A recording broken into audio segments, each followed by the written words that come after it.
Bismillahirrohmanirrohim. Assalamualaikum warahmatullahi wabarakatuh. Perkenalkan, nama saya Nuranti dari Prodi 20 MPI 2. Pada awal tahun 2020, dunia sedang waspada dengan sebuah virus yang disebut dengan virus corona atau COVID-19. Penyebaran COVID-19 berlangsung sangatlah cepat, hingga hampir tak ada negara di dunia yang dapat terhindar dari virus corona. Sehingga pemerintah di berbagai negara telah menerapkan lockdown atau karantina.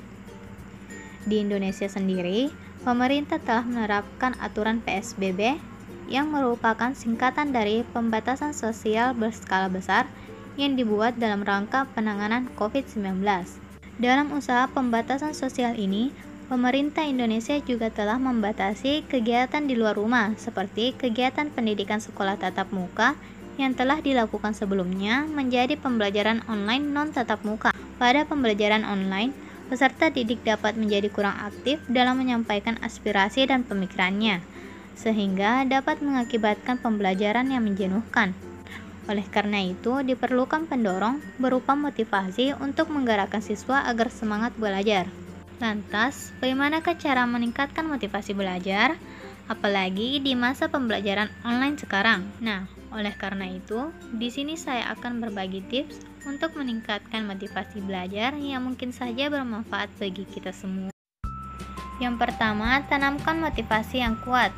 Agar semangat belajar kamu terus ada, maka kamu harus memiliki motivasi yang kuat. Tidak menjadikan aktivitas tersebut menjadi beban. Kamu dapat menanamkan pikiran positif. Jika ingin kembali belajar di sekolah, maka saat ini harus bersabar untuk belajar di rumah.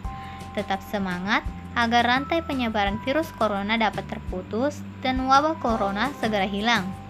Atau mungkin dengan motivasi positif lainnya. Yang kedua, membuat agenda belajar.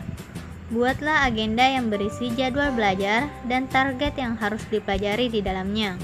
Kamu bisa membuat jadwal belajar lebih menarik dengan memberi warna atau menggunakan ilustrasi gambar. Intinya, jadwal inilah yang akan kamu jadikan pegangan awal saat kamu akan memulai aktivitas belajar.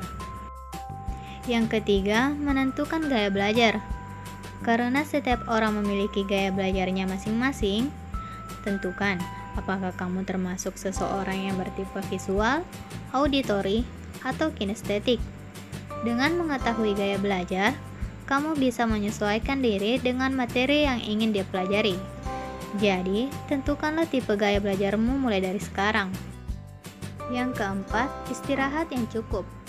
Untuk mendukung kegiatan belajar kamu, diperlukan kondisi dan stamina yang baik. Tentunya, dengan istirahat yang cukup, konsentrasi belajar kamu akan lebih baik dan lebih mudah menyerap materi pelajaran. Yang kelima, hindari gangguan belajar. Ketenangan belajar dapat kamu usahakan dengan cara menyingkirkan segala hal yang berpotensi mengalihkan proses belajar. Oleh karenanya, fokuskan dirimu untuk tetap belajar apabila kamu dikunjungi teman untuk bermain atau ada notifikasi media sosial yang memancing kamu untuk membukanya. Yang keenam, cari suasana yang tepat. Dengan mengubah dan mengganti posisi saat belajar, kamu bisa mengurangi rasa kejenuhan dalam belajar loh. Contohnya, coba kamu rapikan dan dekorasi tempat kamu belajar dan tempelkan beberapa rangkuman materi pelajaran yang kamu pelajari atau rumus-rumus penting supaya kamu bisa selalu melihat dan membacanya. Kemudian, hindari belajar di ruangan yang berisik karena hal tersebut bisa membuat fokus kamu menjadi terpecah. Namun, tidak menutup kemungkinan ada juga orang yang suka belajar dengan iringan musik yang lembut. Semua itu dapat diatur sesuai dengan kebiasaan belajar kamu. Yang ketujuh, tetap menjaga kesehatan selama belajar. Kamu harus tetap menjaga kesehatan selama belajar di rumah dengan cara mengatur pola duduk yang benar saat menulis atau membaca. Sering melakukan senam peregangan sederhana di sela-sela belajar agar tidak mengalami kram pada bagian anggota tubuh. Selain itu, rutin minum air putih agar tidak dehidrasi juga penting kamu lakukan. Saya akhiri dengan ucapan wassalamualaikum warahmatullahi wabarakatuh.